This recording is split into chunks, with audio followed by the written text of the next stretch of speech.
शांति। खा के। ओम ओम शांति। शांति।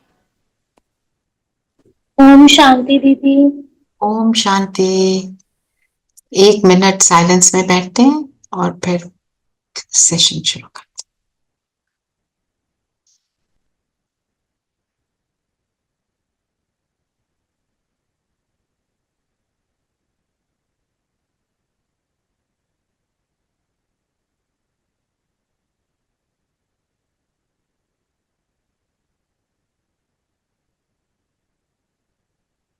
ओम शांति। तो आज का सेशन हमारा है कल्प वृक्ष। किसी ने कल्प वृक्ष के बारे में सुना हुआ है? कल्प वृक्ष क्या होता है?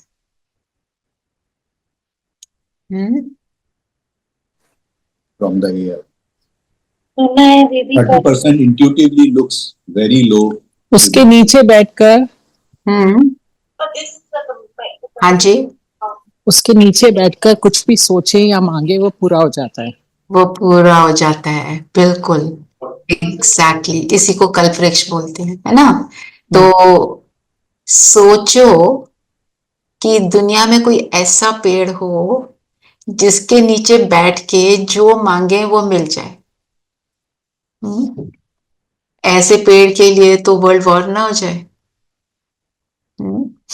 हो सकता है ऐसा पेड़? आपको एक स्टोरी सुनाती हूँ। एक ओहो, I know what's happening to my computer। हाँ जी, एक व्यक्ति था, उसने खूब पूजा की।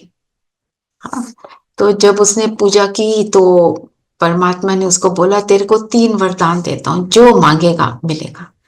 पर उसके साथ एक कंडीशन लगा दी कि जो तुझे मिलेगा तेरे नेबर को उससे डबल मिलेगा। तो खैर वो बहुत खुश हो गया। तो पहले तो उसने बोला कि मुझे एक बहुत बड़ी हवेली चाहिए, बड़ा सारा मकान चाहिए। मिल गया, खुश हो गया। पड़ोसी को 2 मिल गए। फिर उसने बोला मुझे बहुत अच्छी गाड़ी चाहिए, द बेस्ट कार अवेलेबल, वो भी मिल गई। पड़ोसी को 2 मिल गए। अब वो कहे भाई मैं सारी तपस्या मैंने की, मिल इसको रहा है। फिर वो कहता है मेरी एक आंख फोड़ दो ताकि नेबर की दोनों आंखें फूट जाए। तो जहां पर इस तरह के थॉट्स हो गए हैं आत्माओं के, तो ऐसे में ऐसा कल्प वृक्ष हो तो क्या हो जाएगा? दुनिया में केओस नहीं हो जाएगा? जहां पे अपने लिए तो मांग रहे हैं और दूसरे के लिए क्या मांग रहे हैं, है ना? चाहे लाइक जैसे ना, I cut my nose to spite my face, वो वाली हालत ना। तो ये जो है कल्प वृक्ष, ये क्या है इसके बारे में समझेंगे। कल्प वृक्ष की बहुत महिमा है और इसका एक्चुअल मीनिंग क्या है। जैसे it's like a banyan tree, जिसके जो जड़ है वो ऊपर है और ब्रांचेस हैं नीचे, और कहते हैं जो उसके पत्ते हैं दे लाइक वैदिक हिम्स। और जो इस पेड़ को जानता है उसको सारे वेदों का ज्ञान है, ये शास्त्रों में कहा गया है ना। और मनोकामनाएं पूर्ण होती हैं, ये भी कहा गया है ना। ये एक्चुअली जो पेड़ है, it is the tree of humanity. Let me show you the picture.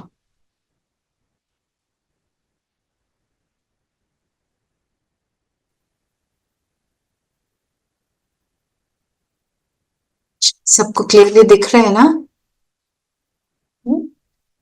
Actually उल्टा है, पर अभी हम सीधा करके देखेंगे टू अंडरस्टैंड। फिर उल्टा कैसे है वो भी समझेंगे। ये पेड़ है और जड़ों में मेडिटेटर्स बैठे हैं, और फिर ये ट्रंक है, और इसके साथ बहुत सारी ब्रांचेस हैं, है ना। ऐसे थोड़ा थोड़ा करके इसकी एक एक चीज को हम समझेंगे कि इसका मीनिंग क्या है। तो पेड़ जो होता है, पेड़ जो होता है उसके वो बीज पहले होता है, और बीज से जड़ होती है। बीज, जब बीज अंकुरित होता है उससे जड़ें निकलती हैं, और बीज और जो जड़ हैं वो धरती के नीचे होते हैं। फिर उसके बाद जो पत्ते निकलते हैं, टहनियां निकलती हैं, ट्रंक बनता है, वो ऊपर आता है जो दिखाई देता है ना। और ऐसे इसकी एक और स्टोरी है कि एक ट्रैवलर था, वो जंगल से निकल रहा था, तो ऐसे एक कल्प वृक्ष के नीचे बैठ गया, और उसने बोला, ओ मुझे तो बहुत भूख लगी है, खाना मिल जाता तो अच्छा होता। उसके सामने खाना आ गया, वो तो कल्प वृक्ष के नीचे था। फिर उसने बोला कि ओ मेरे पक्को पास कुछ होता जो नीचे बिछा के मैं सो जाता। उसके पास नीचे कुछ आ गया, बिछौना आ गया, उस वो लेट गया। फिर सोचता है, मुझे अगर अगर यहाँ शेर आ जाएगा तो मुझे खा जाएगा। शेर आया और उसे खा गया।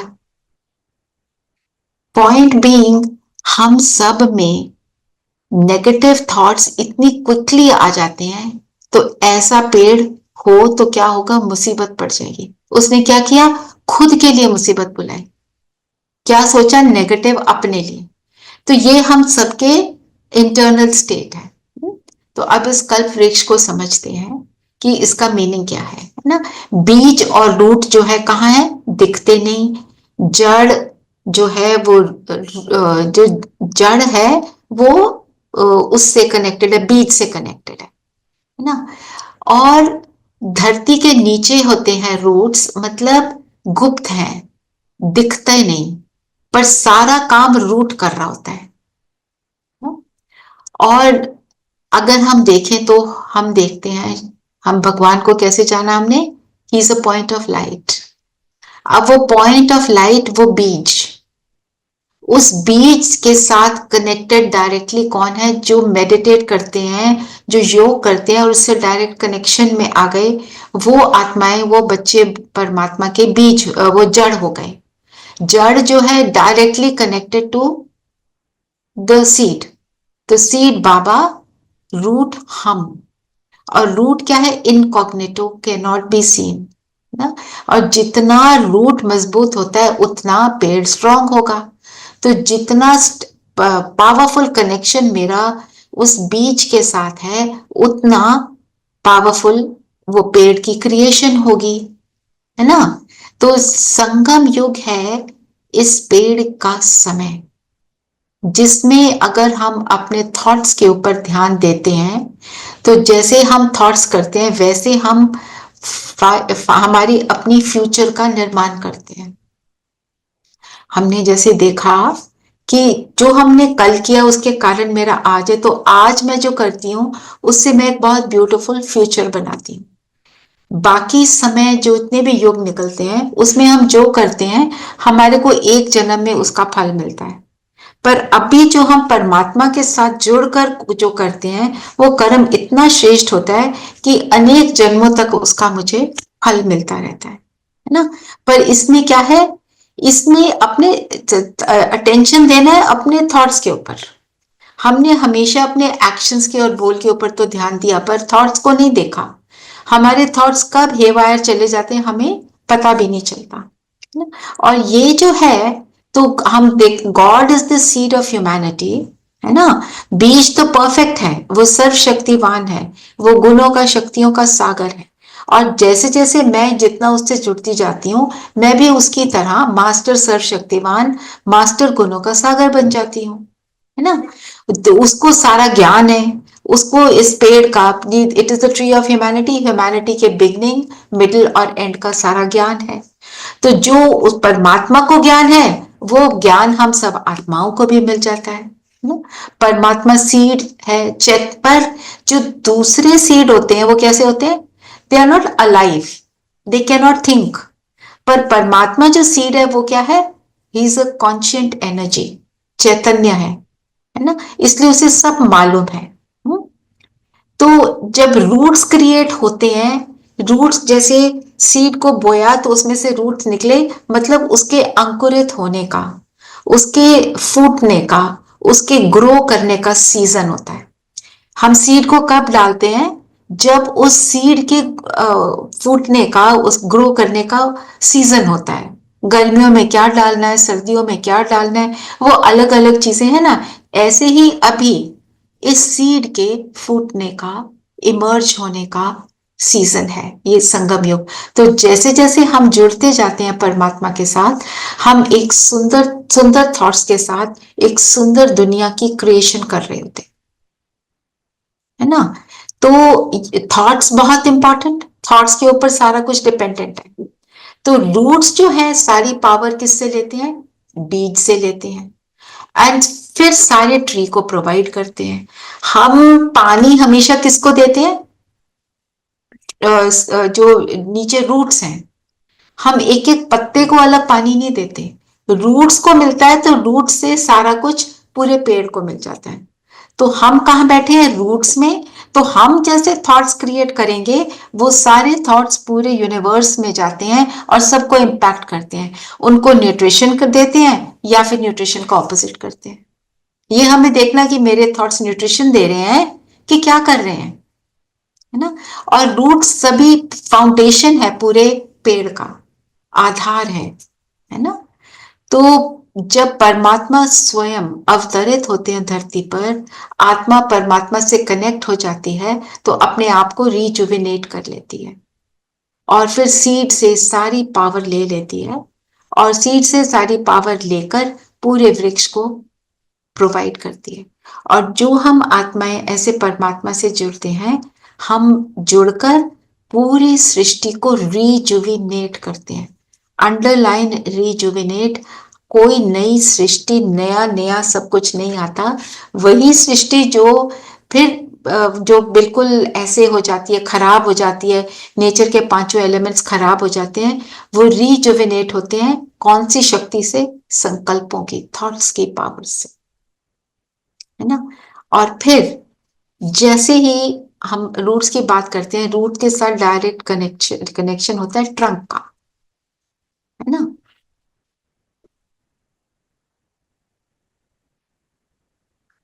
Share the picture again.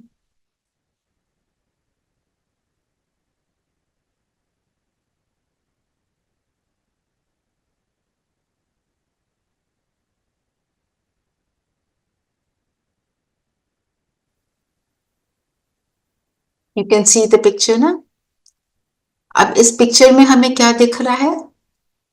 ये रूट्स में मेडिटेटर्स बैठे हैं, और जो ट्रंक है, ट्रंक में बेस में base of the trunk has what? The golden age. तो रूट्स के पीरियड के बाद जो अभी का समय है, उसके बाद आती है गोल्डन एज। गोल्डन एज जिसके बारे में हमने थोड़े दिन पहले जाना, युग जो है, ये पहला युग, जब पूरी सृष्टि कंप्लीट हो जाता है, पूरा साइकिल कंप्लीट हो जाता है, उसके बाद नया आता है। अब नया आया ये गोल्डन एज, जो बिल्कुल रूट से कनेक्टेड, मतलब क्लोजेस्ट जो है, जो क्लोजेस्ट है, फिर वो हाईएस्ट स्टेट के भी क्लोजेस्ट है। तो यहाँ पे सब आत्माएं अपनी हाईएस्ट स्टेज में है, 16 करक संपूर्ण है, संपूर्ण निर्विकारी हैं, श्रेष्ठ आत्माएं हैं, है ना। और आप सबने किया है। बताओ आप गोल्डन एज के बारे में और क्या जानते हो?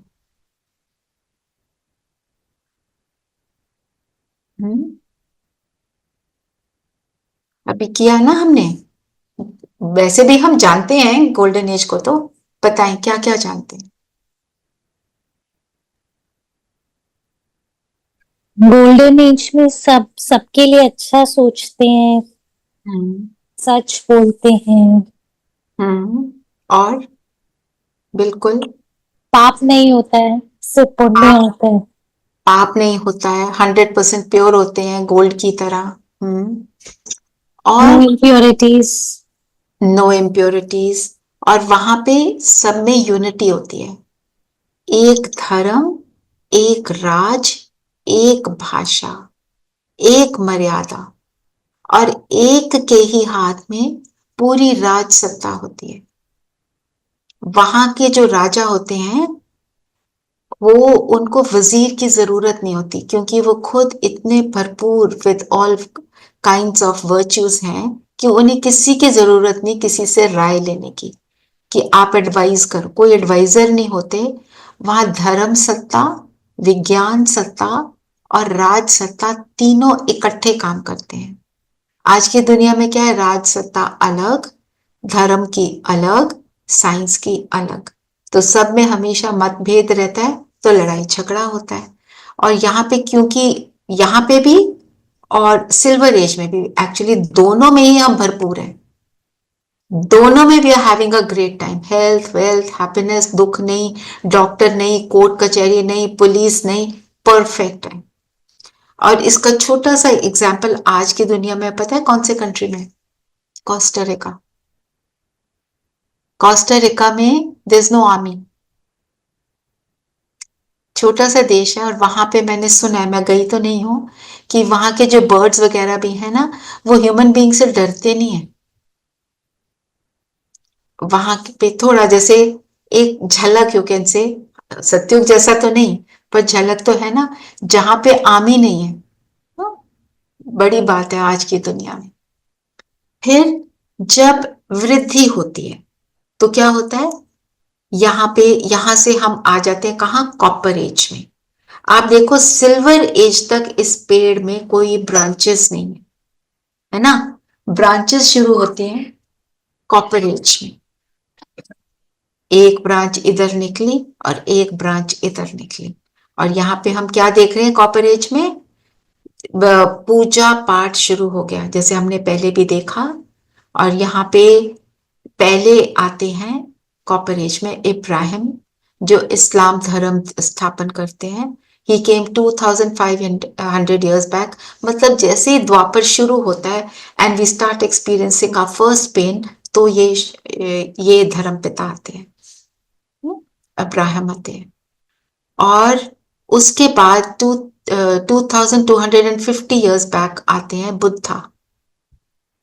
बुद्धा डायनेस्टी एक क्रिएट होती है, एक और ब्रांच क्रिएट होती है।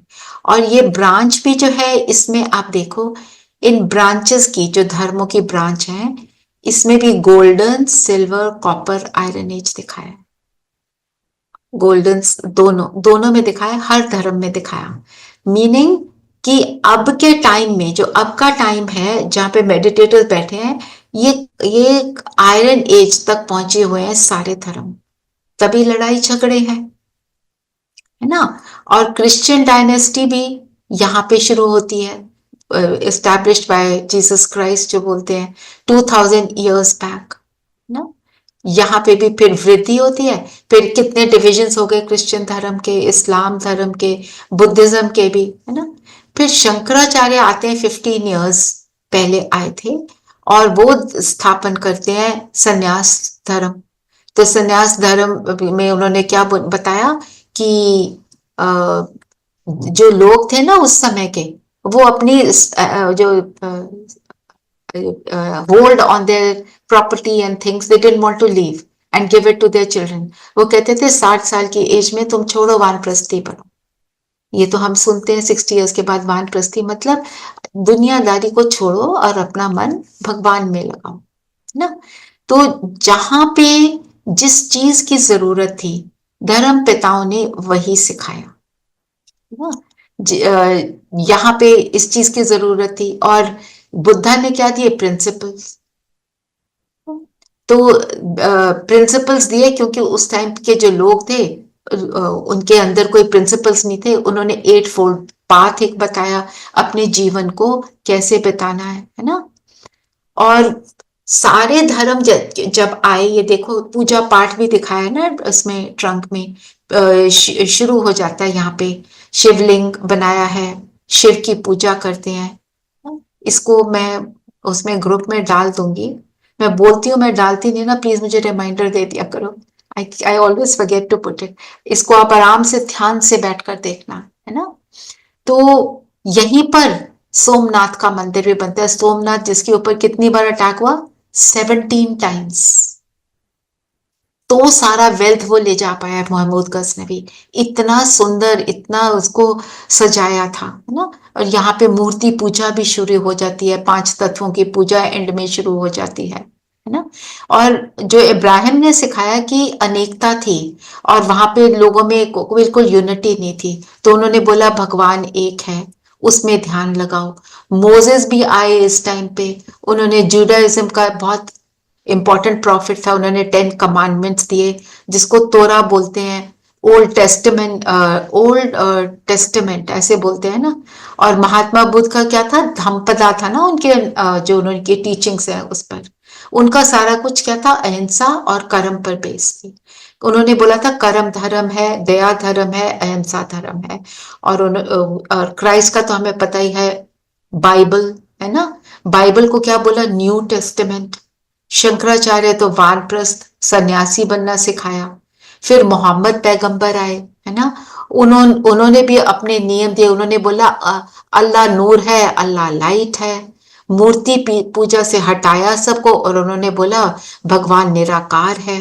उन्होंने जो टीचिंग्स दी वो कुरान के नाम से वो लिखिबद्ध हुई गई, है ना।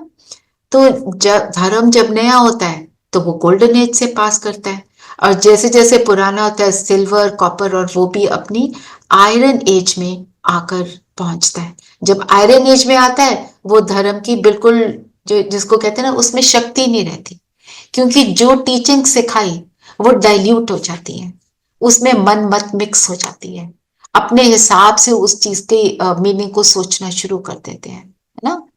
और फिर जब ऐसे वृद्धि होती रहती है, सब कुछ डेवलप होता रहता है, तो क्या होता है, पेड़ भी अपनी जिसको कहते हैं जड़ जड़ीभूत अवस्था, वो ओल्ड एज पे पहुंचता है। जो बैनियन ट्री दिखाते हैं, बैनियन ट्री में देखा है ना, रूट्स ऊपर से नीचे आ रहे हैं, मतलब वो टाइम है for rejuvenation, to plant the tree all over again, उसकी सैपलिंग लगाने का टाइम। और फिर 500 वर्ष पहले तो कौन आए थे, गुरु नानक देव जी, है ना। उन्होंने अंधश्रद्धा के ऊपर बहुत, सुपरस्टिशंस उनको छोड़ने के लिए कहा, सेवा भाव पे बहुत ध्यान दिया। आपने देखा होगा जितने भी सिख कम्युनिटी है वो सेवा में बहुत बिलीव करते हैं, है ना, बहुत सेवा करते हैं। परमात्मा में ध्यान लगाने को कहा, निराकार एक परमात्मा, एक ओमकार उन्होंने बताया, है ना। बातें सब ने बहुत अच्छी सिखाई, बहुत अच्छी। पर जब वो चले गए, पीछे से उनके लिए ही लड़ाई करनी शुरू कर दी, मेरा गुरु बेटर, तुम्हारा गुरु बेटर, है ना। क्योंकि जैसे गोल्डन एज निकल जाती है, वो जब वो ओल्ड हो जाता है धर्म, वो अपनी आयरन एज तक पहुंच जाता है। अब महात्मा बुद्ध ने जो टीचिंग सिखाई और जो उनके फॉलोअर हैं, कई तो बहुत अच्छे से कर लेते हैं पर कम होते हैं, ज्यादातर वो ऊपरी उसमें रहते हैं। जो वो सिखाया उन्होंने नहीं करना, वो सब करना शुरू कर देते हैं, है ना, जो धर्मों को भी फॉलो करते हैं। मतलब धर्म को फॉलो करना मतलब उसमें जो सिखाया गया उसको पूरी तरह से करेंगे तो कुछ मिलेगा ना। अब धर्म रिचुअल्स के रूप में रह गए ना, एक्सपेंशन ज्यादा हो गई, स्प्रेड हो गया, ताकत कम हो गई, है ना। तो अब फिर से बीज लगाकर नई कलम, नई सैपलिंग लगाने का टाइम है। Means the whole earth is going through a process of transformation, and अभी टाइम है अपने आप को ट्रांसफॉर्म करके अपने आप को एक सुखदायी जीवन में ले जाने के लिए, है ना। और अगर देखा जाए तो change is the order of the whole world, everything goes constantly through a change except God. There is nothing that doesn't change. The only constant is God, है ना। और अगर and another constant is change, कि change तो सब होना ही है ना। तो जब परिवर्तन होगा, जब सृष्टि पुरानी से नई होगी, पानी हवा सब कुछ नया होगा, परफेक्ट होगा, तो वो एक हलचल के टाइम से निकलेगा। Nuclear war, civil war, natural calamities, big और स्मॉल स्केल पे हम देख ही रहे हैं, अभी भी चल ही रहे हैं, है ना। जहां देखो, हम जब हिस्ट्री पढ़ते थे ना, हम पीछे में जो किंग्स होकर गए हैं, कैसे एडमिनिस्ट्रेशन अलग अलग देशों की चलती है, हम वो पढ़ते थे, ये सारी बातें हम सीखते थे। आज की डेट में हिस्ट्री बुक्स में, पॉलिटिकल साइंस की बुक्स में टेररिस्ट के बारे में पढ़ रहे हैं कि कौन सा टेररिस्ट ग्रुप कहाँ पे है और उनके क्या रूल्स हैं। मतलब कितना deterioration, just to understand that. पर इस परिवर्तन के समय में जो भगवान से जुड़ा होता है बच्चा, उसको बाबा कहते हैं, हम बाबा बोलते हैं ना, भगवान कहते हैं उसमें डरने की बात नहीं है, क्योंकि जो मेरे से जुड़ा होगा वो कहता है उसको, वो इस चीज में से ऐसे निकल जाएगा जैसे मक्खन से बात, परमात्मा के एग्जैक्ट शब्दों में। हमें उससे पहले अपने संस्कारों को चेंज करना, परिवर्तन करना है ना। तो इसके लिए क्या करना है, रूट्स में बैठना जरूरी है। रूट्स में बैठने का मतलब क्या हुआ, परमात्मा से डायरेक्ट कनेक्शन रखना। तो जो संगम का टाइम है, ये टाइम है क्योंकि परिवर्तन का, और ये शॉर्ट पीरियड है। I have to always be aware time is short, है ना। और ये भी याद रखना, ये टाइम जो है कल्याणकारी है, सबके लिए कल्याणकारी है। जो स्वास्थ्य का आपको देखा है, स्वास्थ्य का मतलब सुअस्थि, जब ये कल्याणकारी टाइम है, अपॉर्चुनिस्टिक टाइम है, सो दे से ना, strike when the iron is hot.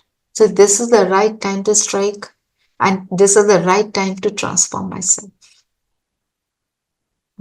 जितना करेंगे, जितने अच्छे बनेंगे, उतना हम सुख पाएंगे। पर करना किसको है, मुझे, और कोई मेरे लिए नहीं कर सकता। अब आपने आप को कहां प्लेस करोगे इस पेड़ में, हम कहां बैठे हैं,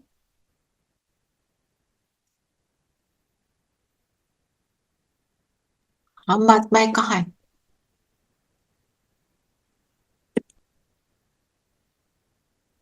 ट्रंक्स में।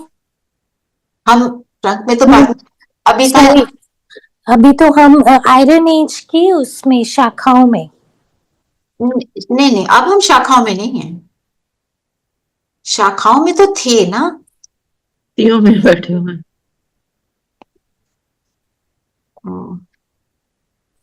पत्तियों में कैसे, पत्तियां दिख रही हैं वहां तो। हम रूट्स में हैं, क्योंकि हम डायरेक्ट कनेक्शन किससे रख रहे हैं, भगवान से। अच्छा, वो कॉमन पर्सन दिखाए हैं जो पत्तियों में दिखाए हैं, हम्म? जो लीव्स में दिखाए हैं हाँ, वो लीज में कॉमन। That is common. और हम पहले ऐसे थे ना, लीज में बैठे हुए थे, अब भगवान मिल गए तो हम भगवान के साथ होंगे ना, सीड के साथ जुड़ेंगे। जब सीड के साथ जुड़ेंगे तब यहाँ पे आएंगे ना, ठीक है। तो पॉइंट बीइंग कि मैं जब सीड के साथ जुड़ूंगी तब मैं फाउंडेशन बनूंगी ना। तो फाउंडेशन बनने के लिए क्या करना है, फाउंडेशन बनने के लिए परमात्मा से जुड़ना है, दैट्स इट। तो हम भी परमात्मा के समान पावरफुल बन जाएंगे, तभी तो आधार बनेंगे ना उस पेड़ का, है ना। और देखो, हर धर्म का धर्म स्थापक, क्रिश्चियनिटी का क्राइस्ट, बुद्धिज्म के बुद्धा, इस्लाम धर्म के इब्राहिम, हिंदू धर्म का स्थापक कौन है,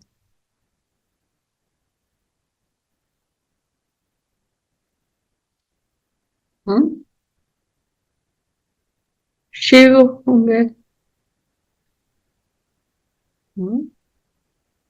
क्या हुआ, सतयुग में था ना आदि सनातन देवी देवता धर्म, तो सनातनी जिसको बोलते हैं, तो आदि सनातन देवी देवता धर्म था। अब हम उल्टे सीधे काम कर लेते हैं, तो हम देवी देवता तो कहला नहीं सकते। तो कहते हैं कि ये सब रहते थे ना सिंधु नदी के तट पर, तो स को वहां ह बोलते थे, तो सिंधु की बजाय हिंदू बोलना शुरू कर दिया। पॉइंट इज कि जब हम डिप्लीट हो जाते हैं तो हम देवी देवता नहीं बोल सकते अपने आप को, तो हिंदू बोलना शुरू कर दिया। शिव एक तरह से, गीता बहन यू आर राइट, आदि सनातन देवी देवता धर्म तो शिव ने स्थापन किया, तो हम तो हैं तो उन्हीं की प्रोजनी ना।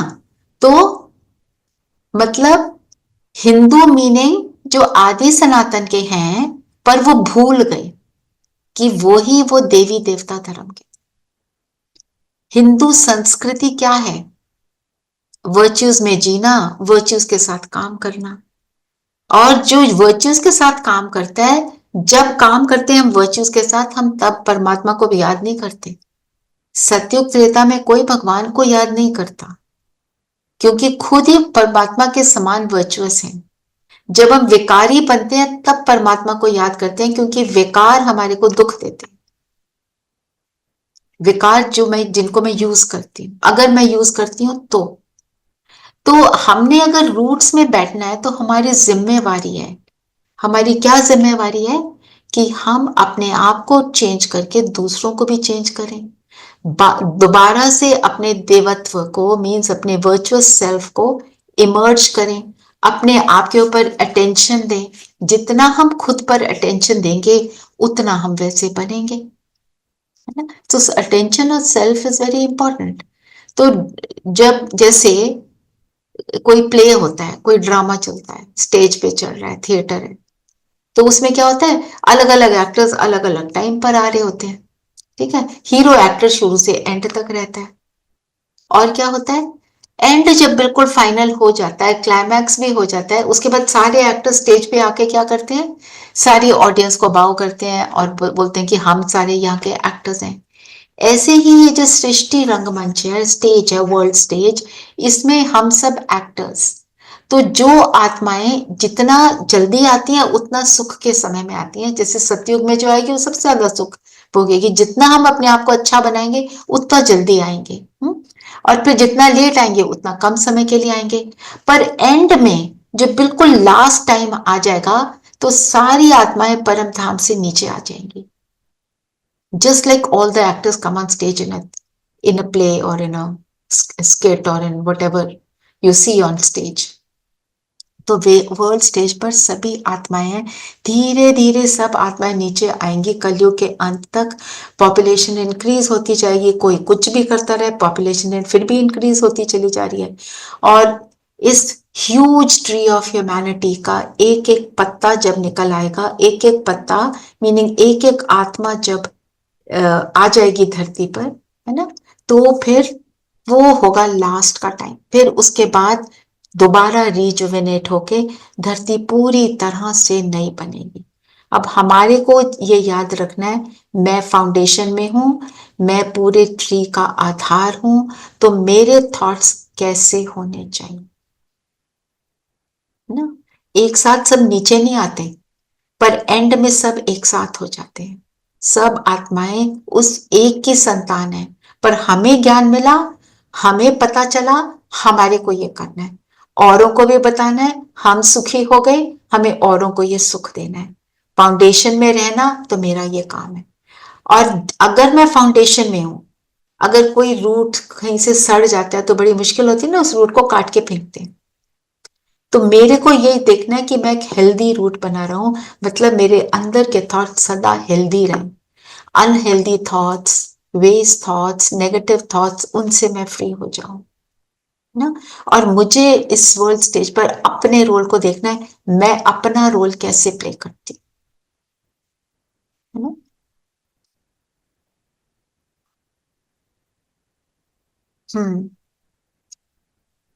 अभी तक एनी क्वेश्चंस?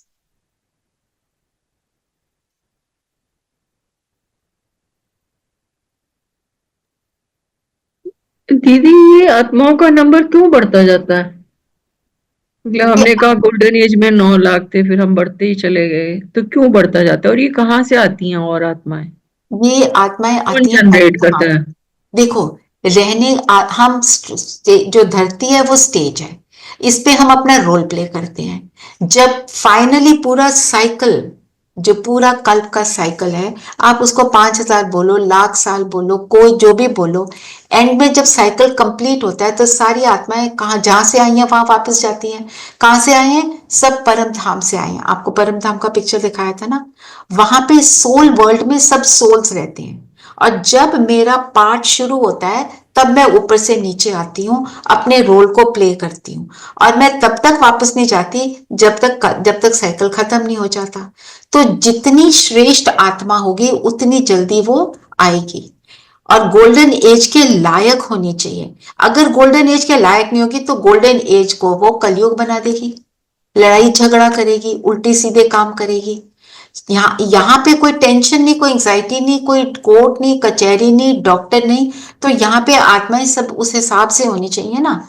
अगर वो उल्टे सीधे काम करेंगी तो कोर्ट भी चाहिए, फिर डॉक्टर भी चाहिए, फिर आर्मी भी चाहिए, फिर सारा कुछ चाहिए, है ना।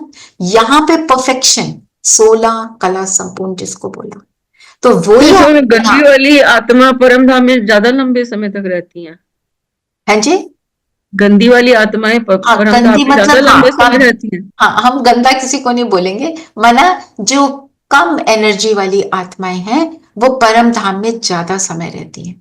तो बट बड़ी लकी हुई जैसे अब नहीं, हमें ध्यान अब वो करना है। देख हाँ, हम कलयुग में बोलते हैं लकी, पर एक्चुअली वो सुख कितना, और हर एक और इसका रूल है, हर आत्मा आधा समय सुख आधा समय दुख भोगती है। तो हम जैसे सत्युग त्रेता में आते हैं, तो सत्युग त्रेता के सुख को भोगते हैं, फिर आधा समय दुख को देखते हैं। पर हम जो आत्माएं सत्युग की आत्माएं हैं वो द्वापर में भी काफी अच्छी रहती है, कलयुग के अंत तक भी अच्छी रहती है, क्योंकि आत्मा शक्तिशाली है। जो आत्मा अगर द्वापर में आई तो द्वापर के हिसाब से वो बहुत सुख भोगेगी, पर उसको सत्युग वाला सुख फील नहीं होगा, क्योंकि वहां पे एटमोस्फियर ही सत्युग का नहीं है। वहां पे एटमोस्फियर है बिजनेस लाइक, जितना दिया उतना लिया, पर उसके पास भरपूर होगा, वो बहुत अच्छा देखेगी। कोई आत्माएं ऐसी भी होंगी सिर्फ 1 घंटे को नीचे आएंगी, तो 1 घंटे को आई, आधा घंटा खुश रहेंगी, आधा घंटा खुश नहीं रहेंगी और वापस चली जाएंगी, इतना होगा। ये वो आत्मा है जो ना मोक्ष की इच्छा रखती है। मोक्ष माना मैं वापस धरती पर आऊं ही नहीं, तो मोक्ष होता नहीं। परमात्मा बोलते हैं बस यही मैक्सिमम होता है तुम्हारा मोक्ष, कि तुम 1 घंटे को आए और चले गए। तो हम जो आत्मा जितनी श्रेष्ठ वो उतनी बिगनिंग में आई, बाकी सब वहां रेस्ट कर रही होती हैं। और जब वहां पे हैं हम परम धाम में, हम स्टिलनेस में हैं, वहां पे कोई सुख दुख की फीलिंग ही नहीं है, कोई थॉट ही नहीं है, बस पड़े हैं, इनर्ट स्टेट है, जिसमें जिसको कहते हैं हाइबरनेशन में चले जाते हैं, कुछ नहीं है। बल्कि हाइबरनेट करते हैं वो, फिर भी अपने लिए कुछ रखते हैं और वहां पे जी रहे होते हैं धरती के नीचे, जो हाइबरनेट करते हैं जानवर, है ना। हम तो वहां पे बिल्कुल inert, nothing, no activity at all होते हैं। और वहां पे क्योंकि बिल्कुल ऐसे स्टिलनेस है, अब इतने हलचल वाले समय से जब हम वहां जाते हैं तो हमें उत्सुक फील होता है, क्योंकि यहाँ के हमारे से दुख बर्दाश्त नहीं हो रहा। क्योंकि दुख तो सभी को है, किसी को शरीर का, किसी को पैसे का, किसी को रिलेशनशिप का, किसी को कुछ, किसी को कुछ, है ना। तो वो बर्दाश्त नहीं होता, तो कभी ज्यादा हो जाता है, कभी कम हो जाता है। पर जब हम अपने आप को स्टेबलाइज कर लेते हैं योग से, फिर वो जो दुख की फीलिंग है इन सिचुएशंस में वो खत्म हो जाती है। कार्मिक अकाउंट से जो आना है वो आएगा, पर मैं उससे ज्यादा पावरफुल बन जाती हूँ। तभी बाबा बार बार कहते हैं, सोचो तुम्हें कौन मिला है, सर्वशक्तिवान तुम्हारे साथ है। ये अवेयरनेस में रहना, याद दिलाना अपने आप को, और ये हमारा एक्सपीरियंस हमें याद दिलाता है, हाँ मुझे सुख मिलता है, मैं जब ये करती हूँ तो मेरे अंदर हैप्पीनेस आती है, मेरे अंदर पीस आती है ना। और इसको देखो, पेड़ के बिल्कुल ऊपर क्या दिखाया हुआ है, ये ब्रह्मा को दिखाया है, यहाँ खड़े हैं, मतलब नीचे भी हैं रूट्स में और एंड में यहां पर भी हैं। सो दोनों जगह पे हैं, मतलब बिगिनिंग टू एंड ये रहते हैं, हीरो पार्ट प्ले करने वाली। तो हम भी तो इनके साथ आ सकते हैं ना, अपने आप को चेंज करने। और क्या दिखाया है, पूरी दुनिया will go through war, nuclear weapons, वो सब दिखाया है, जिसको कहते हैं 2 पिल्ले लड़े और माखन कोई और ले गया। और माखन किसके हाथ में दिखाया, कृष्ण के हाथ में मक्खन दिखाया है ना। इसमें तो सिर्फ मक्खन ही दिखाया है। वो आपने देखा होगा पिक्चर जो भक्ति मार्ग का भी है, कि एक हाथ आगे मक्खन या धरती का गोला है गोल्डन एज का, और पैर से कलयुग को लात मार रहा है, वो भी देखा होगा आपने, फोटो है ना एक कृष्ण का। मतलब कलयुग को लात मारना कोई फिजिकल लात नहीं मारना, मतलब कलयुग की बातों को अपने अंदर से बाहर निकाल देना। तो वर्च्यूज का मक्खन मेरे पास है, तो मैं ये सारी लड़ाई झगड़े में मैं फ्री होती हूँ। और साथ में लोटस फ्लावर दिखाया, जब when I live my life like a lotus flower, purity में, कीचड़ में रहते हुए अपने आप को प्योर रखती हूँ, तो मैं कृष्ण के समान श्रेष्ठ बनती हूँ। कृष्ण ये मतलब नहीं एक ही कृष्ण होगा ना, उसके साथ पूरी उसकी फैमिली होगी ना, रॉयल फैमिली होगी, उसके साथ रहने वाले होंगे, उसके माता पिता भाई बहन बंधु सखा सब होंगे ना, तो वो सभी तो हैप्पीनेस में होंगे, पूरा टाइम ही वो हैप्पीनेस का है। अब देखो, और भगवान क्या कहते हैं, साइंस की पावर पर साइलेंस की पावर की जीत होगी। साइलेंस क्या, जब हम इंटरनल जाते हैं, अंदर अपने अंदर की शांति को महसूस करते हैं, फिर कुछ भी हो रहा हो हमें दुख नहीं होता, हम बल्कि उस दुख को से सबको फ्री करने वाले बनते हैं, हम बनते हैं सबको देने वाले। ठीक है, हाँ जी, अब बताएं, यहाँ चीजें थोड़ी थोड़ी नई आ रही हैं, उनको just try and mull over them and see, does it make logical sense, ना? इसकी लॉजिकल सेंस को अगर हम बार बार एक्सपीरियंस करेंगे ना, तो हम तो रियलाइजेशन होगी, और धीरे धीरे क्या होता है, हमें शुरू में जैसे इसमें 100 बातें हैं, मुझे तो 15 बातें समझ आ गई, तो मैं उनको लेकर जब चलना शुरू करती हूँ तो बहुत सी बातों में फिर हमारे को अंडरस्टैंडिंग हमारी बनती जाती है। ठीक है, अब बताइए क्या क्वेश्चंस हैं?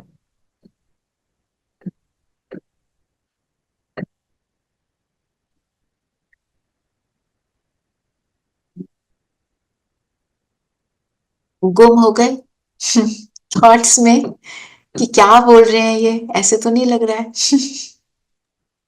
नहीं सिस्टर दीदी, यही लग रहा है कि मतलब जो इसमें से इम्पोर्टेंट पॉइंट्स हैं, जो जो हमें 8 शक्तियों की भी बात करी, और जो 7 वर्चुस की बात करी, मुझे अभी तक पूरे उसमें से इस 8 डेज में वो ज्यादा इम्पोर्टेंट लगा ऑफ कि कोर्स, जो हमारे लिए एक्शन के लिए पॉइंट है वो ये है।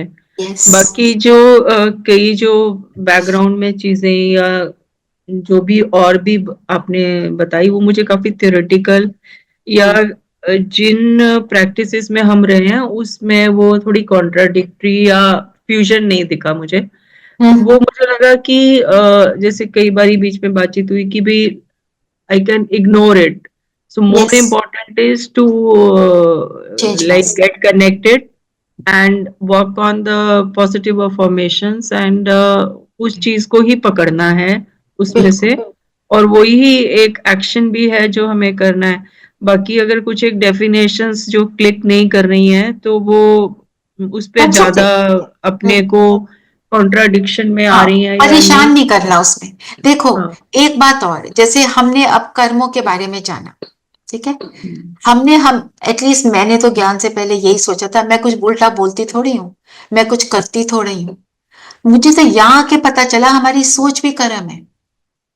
एंड सोच, ये आप इसके ऊपर काम करके देखो, सोच को सुधार लो तो सारा कुछ हो जाता है, और हमारा कनेक्शन भगवान से सोच से ही चलता है, थॉट्स के ऊपर ही डिपेंडेंट है।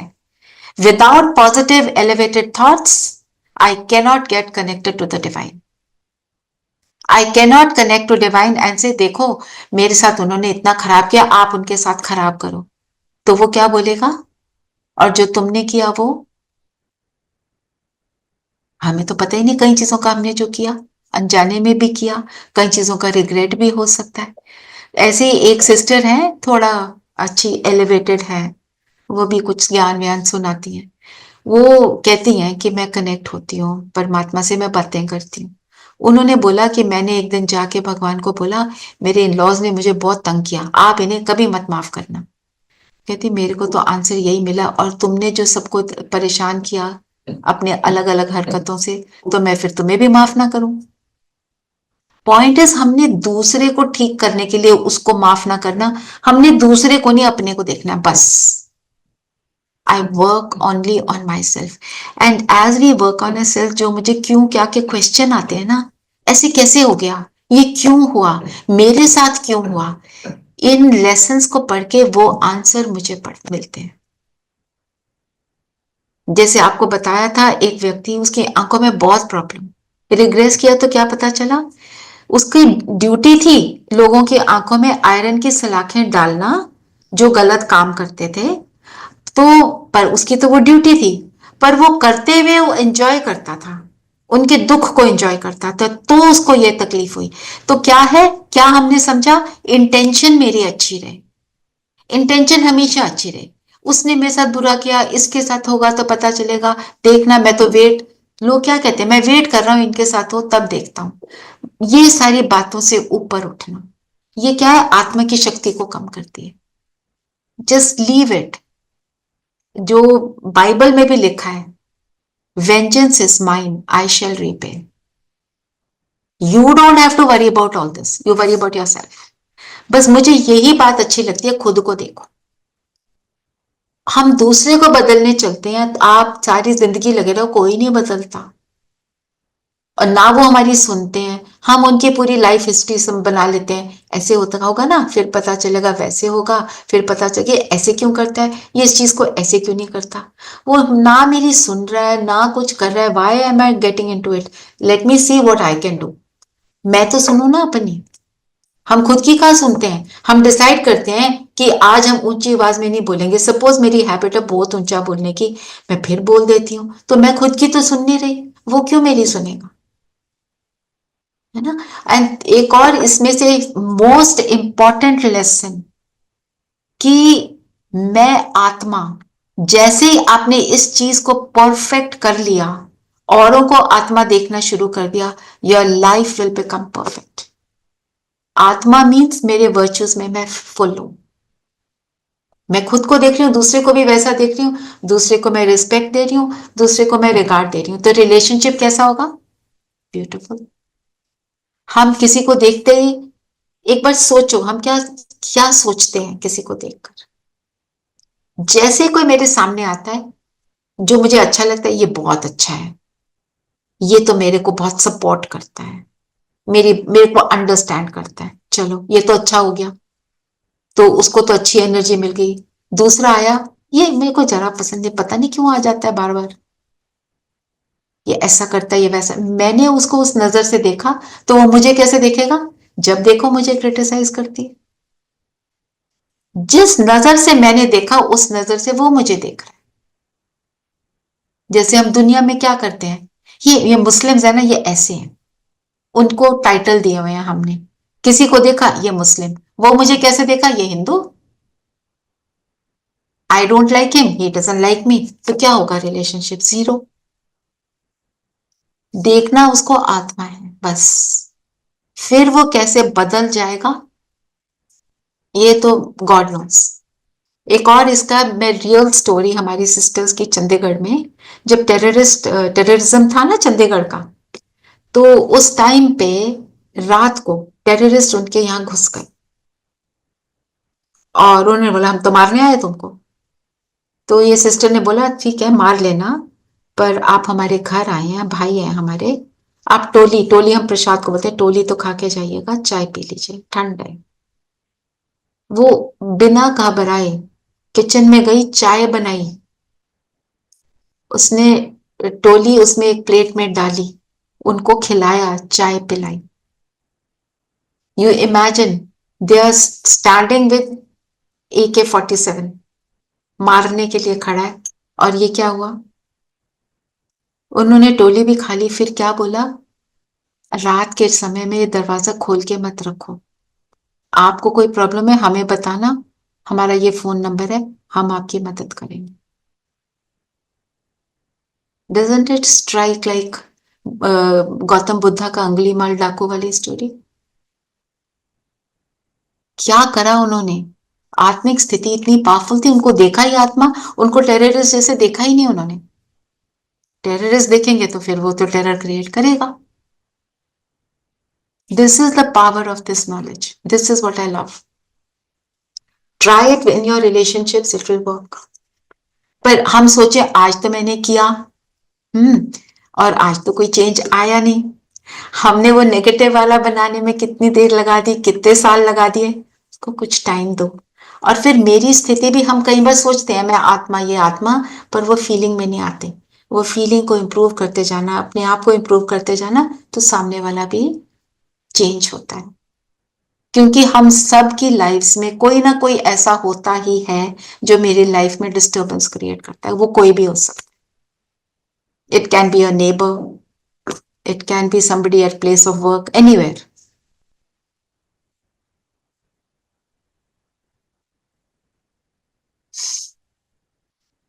थोड़ा फेरी टेल तो नहीं लग रही? फेरी टेल तो नहीं लग रही।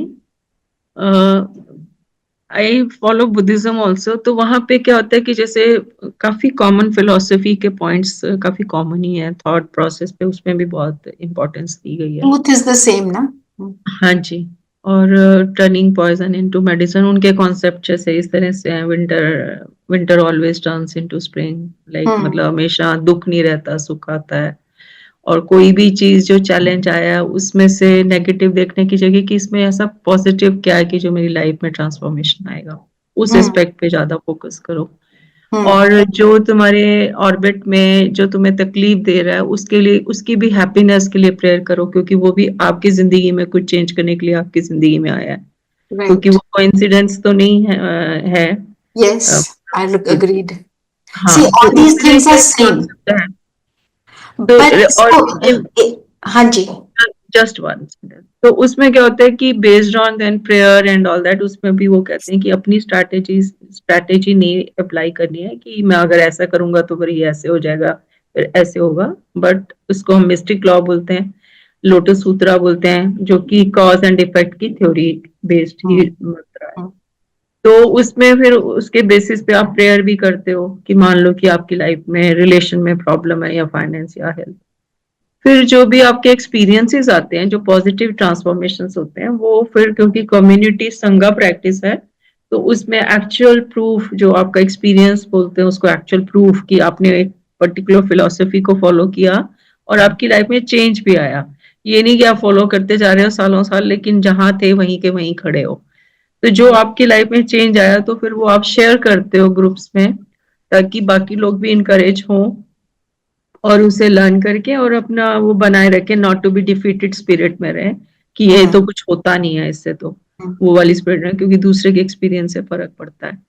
तो वही मेरा एक और था कि जैसे आपने अभी दूसरी दीदी का शेयर किया चंडीगढ़ का कि उनका ऐसा एक्सपीरियंस रहा, तो मेरे को लगता है कि शायद आप भी वहाँ पे बेस्ड ऑन द फिलोसफी जो प्रैक्टिस कर रहे हैं, कनेक्ट हो रहे हैं परमा धर्म जाके और विजुलाइज करके, तो उससे जो भी एक्सपीरियंसेस होते होंगे वो शेयर करते होंगे। राइट। देखो ये सारी चीजें कॉमन है, सिर्फ यहाँ पर मेरे को बुद्धिज्म का भी थोड़ा बहुत पता है, क्योंकि lot of my close people are into Buddhism, have been into Buddhism. पर एक ही बात जो यहाँ पे जो मुझे लगी, which is different from many things that I learned earlier, reiki सीखी, प्राणिक हीलिंग, ऐसे में बहुत सारी चीजें, एंजेलिक हीलिंग, ऐसे बहुत सारी चीजें आजकल आपको पता है, दे आर ऑल देयर। तो कि अपने को आत्मा देखना, फील करना, समझना, दूसरे को देखना, और ये this is the, you can say the gist of what we have done the whole 8 days में जो आपने करा, it this is the gist, और इसी में टिकना है। विस्तार हम करते हैं टू फॉर अंडरस्टैंडिंग, पर टिकना मुझे सार में ही है। मैं सारा टाइम बैठ के कल परीक्ष नहीं देखती रहूंगी, राइट? पर मैं ये रियलाइज करती हूँ, मेरे इसके बारे में सुनकर मुझे क्या रियलाइज हुआ, मेरे थॉट्स पूरे वर्ल्ड में जाकर पूरे वर्ल्ड को इम्पैक्ट करते हैं। तो कितना इंपॉर्टेंट है मेरे थॉट्स पर अटेंशन देना। Point is that in this entire 1 hour, this is what we have done. Realization. तो जितना अच्छे से मैं समझती हूँ, उतना मैं रियलाइज करती हूँ, उतना करने के लिए मैं मोटिवेट होती हूँ। इसीलिए हम रोज मुरली सुनते हैं, मेरी मोटिवेशन बनी रहती है। कई लोग कहते हैं हम घर में कर लेंगे, हम सुन लेंगे, हम क्लास में नहीं अटेंड करेंगे, पर 4 दिन करते हैं, 5वें दिन भूल जाते हैं, फिर वहीं के वहीं हो जाते हैं। तो एवरी डे जो रेगुलर है, जैसे हम खाना रोज खाते हैं, मैंने दीदी को एक बार बोला था, दीदी कभी कभी मिस हो जाती है ना, तो हम 2 दिन की पढ़ लेते हैं। तो दीदी ने बोला खाना रोज खाते हो, एक दिन में 2 दिन का खाते हो। The point struck home. And जितना करते हैं फिर उतना उसका रिजल्ट भी मिलता है, तो हैप्पीनेस मिलती है ना। तो लाइक दिस। एंड ऐसे ही देखो गीता बहन हमसे क्वेश्चन पूछती है ना, तो हम सब में जरूर कोई ना कोई क्लैरिटी भी आती होगी, क्योंकि क्वेश्चन सबके होते हैं, कोई उनको वर्ड नहीं करता, कोई सोचता है कल पूछ लेंगे, फिर थोड़ी देर बाद हो सकता है समझ भी आ जाता हो, पर किसी के क्वेश्चन पूछने से ना दूसरों को हमेशा बेनिफिट होता है। और कहूं तो मेरे को भी होता है, क्योंकि किसी और को समझाने में भी मुझे इजियर लगता है कि ऐसे भी कोई सोच सकता है ना। तो intelligent brain will keep thinking, and that is good, so that questions ना रह जाए। जितने क्वेश्चंस होते हैं वो हमारे को कनेक्शन से दूर रखते हैं, है ना। ऐसे कैसे है, ऐसे नहीं हो सकता, रियलाइज हो जाता है तो हो जाता है ना? तो अभी फिर से योग करते हैं। तो कल हमारी दीदी लेंगी क्लास, आई वांटेड आप सब उनसे भी मिले। पावरफुल आत्मा है, उनकी दृष्टि बहुत अच्छी है, उनकी दृष्टि में ही ब्लेसिंग्स रहते हैं सदा।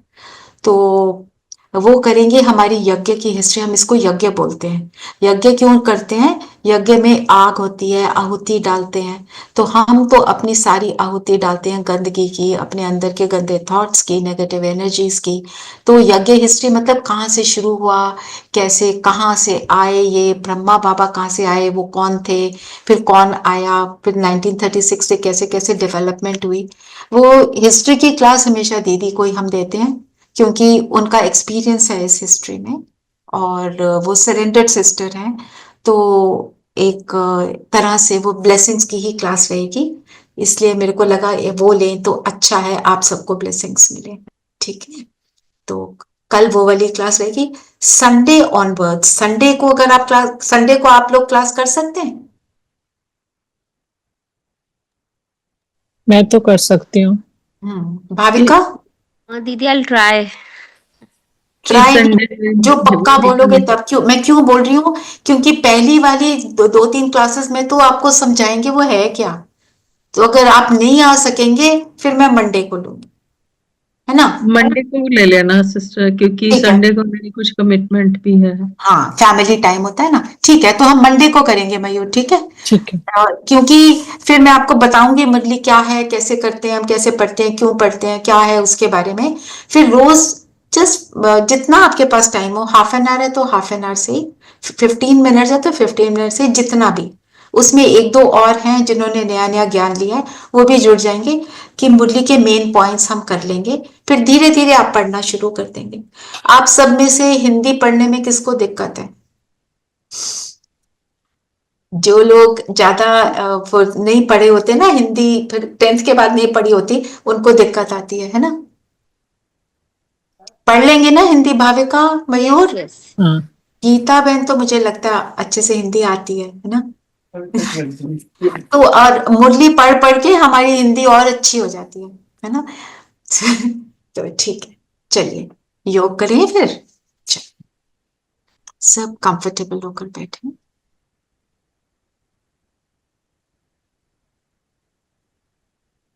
सारी बातों से अपने मन और बुद्धि को समेट लें।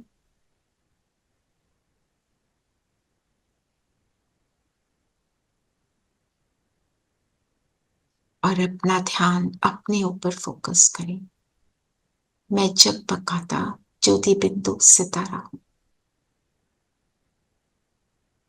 इस माथे के बीच शरीर के भव्य भाल पर चमक रहा हूं अपने गुणों और शक्तियों से।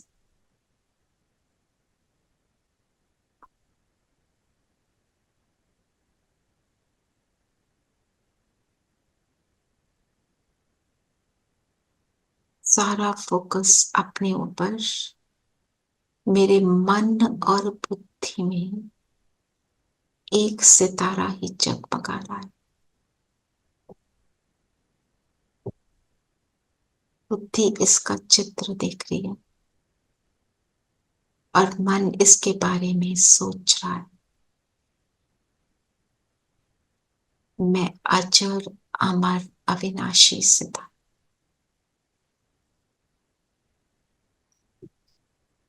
मैं शांत स्वरूप हूं, शांति मेरा स्वधर्म।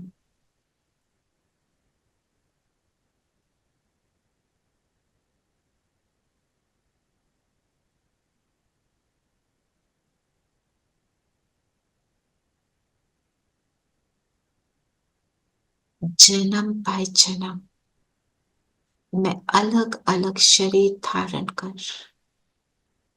अपने रोल को प्ले करती हूँ। इस शरीर के द्वारा इस शरीर को यूज करती हूँ।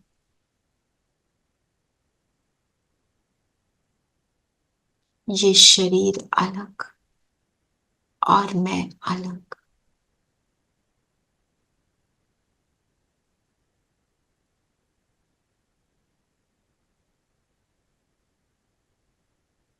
इस शरीर को प्राण देने वाला मैं सितारा। मेरे अंदर प्रवेश करने से ही ये शरीर अलाइव होता है। अपनी इस चैतन्यता को, इस एनर्जी को पहचाने, शक्ति को पहचाने। अभी फील करें जो मेरा पिता जो परम धाम में है, महाज्योति, हम सबको देखकर वो अपने प्रेम की किरणें हम पर बरसा। वो प्यार का सागर जिसके प्यार को तरसे थे, वो अपने प्यार की वर्षा हम सब पर करना। उस स्नेह की वर्षा में समा जाए।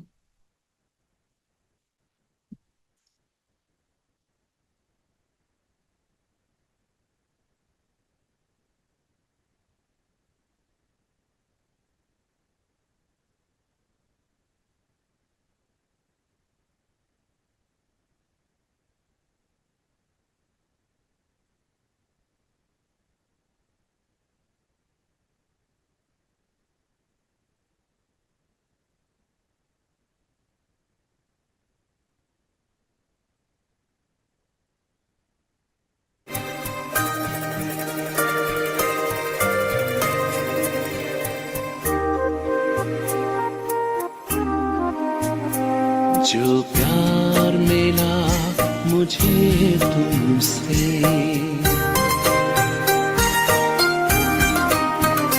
जो प्यार मिला मुझे तुमसे, वर्णन करूं मैं कैसे मुख से। जो प्यार मिला मुझे तुमसे, वर्णन करूं मैं कैसे मुख से। ये दिल जानता है बाबा, दिखता है जो नैनों के नूर से। जो प्यार मिला मुझे तुमसे।